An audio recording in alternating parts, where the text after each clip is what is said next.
जय हिंद दोस्तों, वंदे मातरम।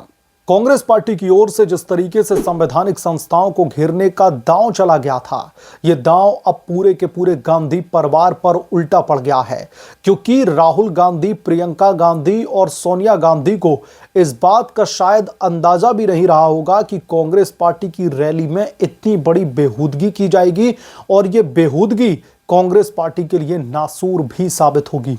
दरअसल कांग्रेस पार्टी की ओर से कल एक रैली का आयोजन किया गया था और रैली का नाम था वोट चोर गद्दी छोड़। इस रैली में दोस्तों ऐसी बेहूदगी भरी हरकत की गई है जिसने पूरी की पूरी कांग्रेस पार्टी को कटघरे में खड़ा कर दिया। इतना ही नहीं, भारतीय जनता पार्टी ने तो सामने से सोनिया गांधी का घेराव करना शुरू कर दिया है और कांग्रेस पार्टी के ऊपर अब पूरे देश से माफी मांगने की बात कही जा रही है, क्योंकि प्रधानमंत्री नरेंद्र मोदी के ऊपर जिस तरीके से बेहूदगी भरी टिप्पणी कांग्रेस पार्टी की तरफ से की गई है, अब गांधी परिवार का घेराव होना तो तय था।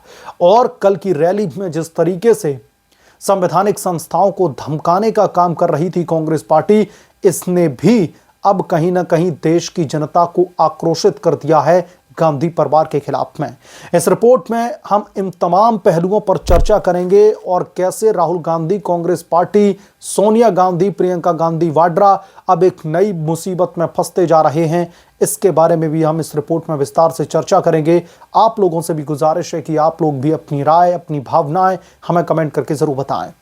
कल दोस्तों एक रैली का आयोजन किया जाता है कांग्रेस पार्टी की तरफ से और रैली का नाम रखा जाता है वोट चोर गद्दी छोड़। यहां पर अचानक से ऐसी चीजें होने लगती हैं जो यकीनन तौर पर लिबरल लॉबी को भी एक्सपेक्टेड नहीं थी। राहुल गांधी की रैली में, प्रियंका गांधी की रैली में इस तरीके की कुछ हरकत होने वाली है। सबसे पहले मैं उस हरकत की बात करूंगा, फिर उसके बाद में आते हैं कि संवैधानिक संस्थाओं को कैसे गांधी परिवार धमका रहा है। दरअसल जब राहुल गांधी इस रैली को संबोधित कर रहे थे तो नीचे बैठी जनता की ओर से, जनता क्या, कांग्रेस समर्थक, राहुल गांधी समर्थक ही ये लोग थे, ये लोग नीचे बैठ करके प्रधानमंत्री नरेंद्र मोदी के खिलाफ में नारेबाजी कर रहे थे और नारे भी ऐसे कि सुन करके आपका खून खौल उठेगा। ये लोग नारेबाजी कर रहे थे कि मोदी तेरी कब्र खुदेगी। आप लोग समझिए, राहुल गांधी मंच से भाषण दे रहे हैं, प्रियंका गांधी मंच से भाषण दे रही हैं और नीचे मौजूद लोग इस तरीके के नारे लगा रहे हैं कि मोदी तेरी कब्र खुदेगी। यह किस तरीके की राजनीतिक प्रतिद्वंदी है, यह किस तरीके का राजनीतिक जो है गुस्सा है राहुल गांधी के समर्थकों के बीच में कि मोदी तेरी कब्र खुदेगी के नारे लगने लगे।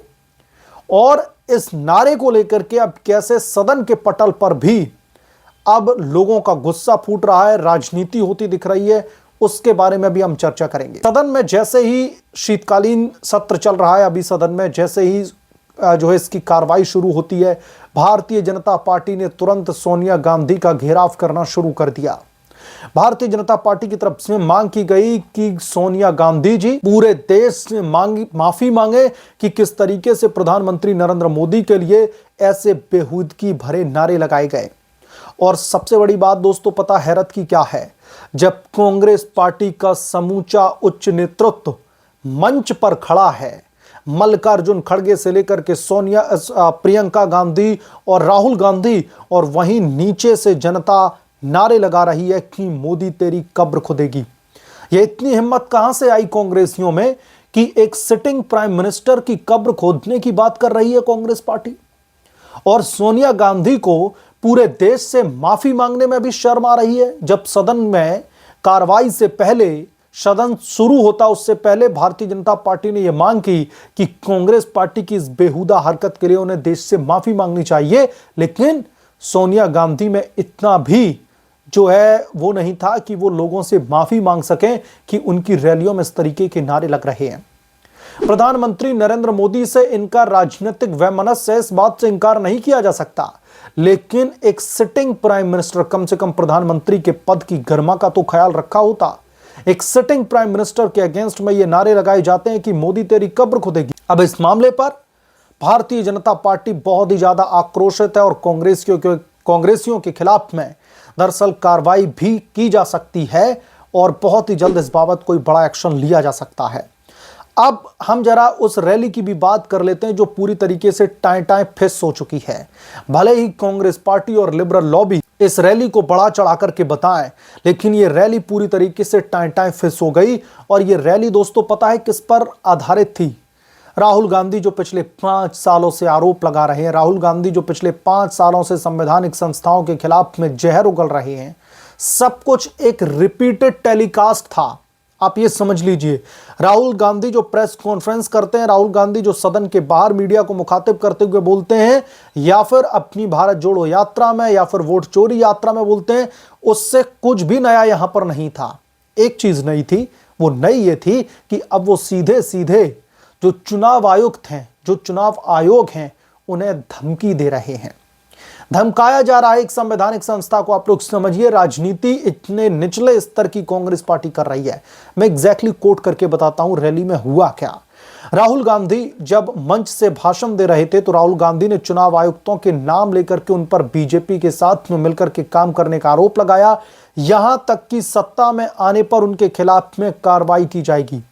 उंगलियों पर नाम गिनाए हैं राहुल गांधी ने कि आप लोग बीजेपी के साथ में मिलकर के काम कर रहे हैं, लेकिन जब सत्ता पलटेगी, यानी कि जब कांग्रेस पार्टी केंद्र की सरकार पर आएगी, तब इन मुख्य चुनाव आयुक्तों के खिलाफ में और चुनाव आयोग के अधिकारियों के खिलाफ में हम कार्रवाई करेंगे। ये धमकी दे रहे हैं राहुल गांधी। ये अपने आप को भावी प्रधानमंत्री मानकर चलते हैं। आगे आने वाले समय में राहुल गांधी को इस देश की जनता प्राइम मिनिस्टर बनाएगी, ये राहुल गांधी का मानना है, कांग्रेस पार्टी का मानना है। और ये धमका रहे चुनाव आयोग के तमाम अधिकारियों के। नाम किस किस के लिए हैं? उन्होंने कहा कि चुनाव आयुक्त ज्ञानेश कुमार, सुखबीर सिंह, विवेक जोशी बीजेपी के साथ में मिलकर के काम कर रहे हैं। पीएम ने उनके लिए कानून बदला है, हम इस कानून को बदलेंगे और इन लोगों के खिलाफ में एक्शन लेंगे। अब ये समझिए ये किस तरीके की पराकाष्ठा है। इस देश की जनता या फिर अलग अलग राज्यों की जनता राहुल गांधी के नेतृत्व को स्वीकार नहीं कर रही है, कांग्रेस पार्टी को भाव नहीं दे रही है। एक रीजनल पॉलिटिकल पार्टी की ज्यादा वैल्यू रह गई है राज्यों में as compared to Congress party जो नेशनल जो है पॉलिटिकल पार्टी है। तो अब इसमें चुनाव आयोग क्या करे? अपने जेब से निकाल करके आपको इतने वोट दे दे कि आप सरकार बना लें, आप जीत जाएं। तो ज्ञानेश कुमार को, सुखबीर सिंह को, विवेक जोशी के ऊपर जो ये आरोप लगा रहे हैं कि ये भाजपा के साथ में मिलकर के काम कर रहे हैं, मोदी ने इनके लिए कानून बदला है, हम जब आएंगे तो हम ये कानून बदलेंगे और आप सबको सजा देंगे। कौन होते हैं राहुल गांधी किसी को सजा देने वाले, या फिर कांग्रेस पार्टी किसी को सजा देने वाली? जब आपको इस देश की जनता नकार रही है, कुछ तो कमी होगी। आत्ममंथन करने के बजाय आप चुनाव आयुक्त के अधिकारियों को, आप संवैधानिक संस्था को सीधे सीधे टारगेट करने लगते हैं। और आप जब इन लोगों को टारगेट कर रहे हैं तो आप कहीं ना कहीं अंतर्राष्ट्रीय स्तर पर भी एक ये मैसेज देना चाह रहे हैं कि राहुल गांधी का जो नेतृत्व है वो तो बहुत मजबूत है, राहुल गांधी को लोग बहुत पसंद कर रहे हैं, लेकिन वोट चोरी करके मोदी शाह बार बार सत्ता को चुरा ले रहे हैं, सत्ता को हथिया ले रहे हैं। लेकिन राहुल गांधी के पास में एक भी सबूत नहीं है। राहुल गांधी ये बयान हर रैली में मीडिया के सामने देते आते हैं। बीजेपी सरकार और चुनाव आयोग कई बार राहुल गांधी के इन दावों को खारिज कर चुका है। राहुल गांधी की मैं तमाम उस प्रेस कॉन्फ्रेंस की बात करना चाहता हूं जहां पर मीडिया को आकर के ये ब्रीफ करते हैं, पता नहीं 6 फीट ऊंचे कागजों के बंडल के साथ में आते हैं और अगले ही पल चुनाव आयोग की तरफ से एक प्रेस कॉन्फ्रेंस की जाती है, मीडिया को संबोधित किया जाता है और कांग्रेस पार्टी के इन तमाम दावों को खारिज कर दिया जाता है। बार बार रिपीटेड टेलीकास्ट राहुल गांधी का हर एक रैली में चलता है, लेकिन हर बार भाजपा और चुनाव आयुक्त की तरफ से इन तमाम आरोपों को खारिज किया गया। 2 पैसे के सबूत नहीं है वोट चोरी के, सिर्फ आरोप लगा देते हैं। वो तो चुनाव आयोग के पास में लिमिटेड पावर है। अगर चुनाव आयोग के पास में ऐसा कुछ होता कि वो राहुल गांधी के खिलाफ में डायरेक्टली कोई एक्शन ले पाए तो यकीनन तौर पर अभी तक कई बार एक्शन लिया जा चुका होता। क्योंकि कांग्रेस पार्टी की जो ये हरकत है ना, ये वाकई में एक लोकतांत्रिक व्यवस्था में जो है बिल्कुल भी बर्दाश्त करने लायक नहीं है। अब इनके जो तमाम झूठे दावे बार बार लोगों के बीच में किए जाते हैं। लोगों को भरोसा दिलाने की कोशिश की जाती है कि कांग्रेस पार्टी की वोट चोरी रैली भी इसी का एक ये हिस्सा थी, जहां पर लोगों को फिर से गुमराह करने की कोशिश की गई। सबने देखा कि कैसे राहुल गांधी की रैली में प्रधानमंत्री मोदी के खिलाफ में मोदी तेरी कब्र खुदेगी जैसे जहरीले नारे उगले गए। इससे साफ हो गया है कि ये रैली केवल सरकार विरोधी है। सच और तथ्यों से इसका कोई भी लेना देना नहीं है। मोदी तेरी कब्र खुदेगी का मतलब क्या है? इन नारों का मतलब क्या है? जब कांग्रेस पार्टी और खास तौर पर गांधी परिवार का पूरा उच्च नेतृत्व स्टेज पर खड़ा या फिर बैठा है, लेकिन नीचे मौजूद जनता कह रही है कि मोदी तेरी कब्र खुदेगी। सदन के सामने सोनिया गांधी से माफी मांगने की मांग कर दी है भाजपा ने। यह कहा है कि पूरे सदन के सामने सोनिया गांधी को अब माफी मांगनी चाहिए कि आपके रहते हुए भी आपकी रैली में इस तरीके के नारे लगे। अब कांग्रेस पार्टी अपने आप को इस तरीके से बचाव करने की कोशिश करेगी कि जनता के बीच में मोदी के खिलाफ में गुस्सा है। रैली में कई सारे लोग आते हैं, अलग अलग विचारधारा को मानने वाले लोग भी आते हैं। तो रैली में आकर के लोगों ने अपना गुस्सा जो है फोड़ दिया, तो उसमें राहुल गांधी या फिर कांग्रेस पार्टी कैसे जिम्मेदार हो गई? यह बचाव इनकी तरफ से किया जा सकता है। थोड़ी देर के लिए मान भी लेते हैं कि राहुल गांधी की रैली में बहुत आम पब्लिक आ गई थी, ये इनके कार्यकर्ता नहीं थे, आम पब्लिक आ गई थी। उन्होंने मोदी के खिलाफ में रोष व्यक्त करते हुए इस तरीके के नारे लगा दिए। जब कांग्रेस पार्टी का पूरा उच्च नेतृत्व स्टेज पर बैठा या फिर खड़ा है, कितने लोगों ने कंडेम किया है स्टेज पर कि इस तरीके के नारे नहीं लगने चाहिए। राहुल गांधी तो हर छोटी से छोटी चीज को एड्रेस करते हैं। दिल्ली में पॉल्यूशन बढ़ रहा है तो मोदी की वोट चोरी जिम्मेदार है इसके पीछे। कुछ भी किसी को हो रहा है उसमें वोट चोरी जो है मोदी शाह की जिम्मेदार है।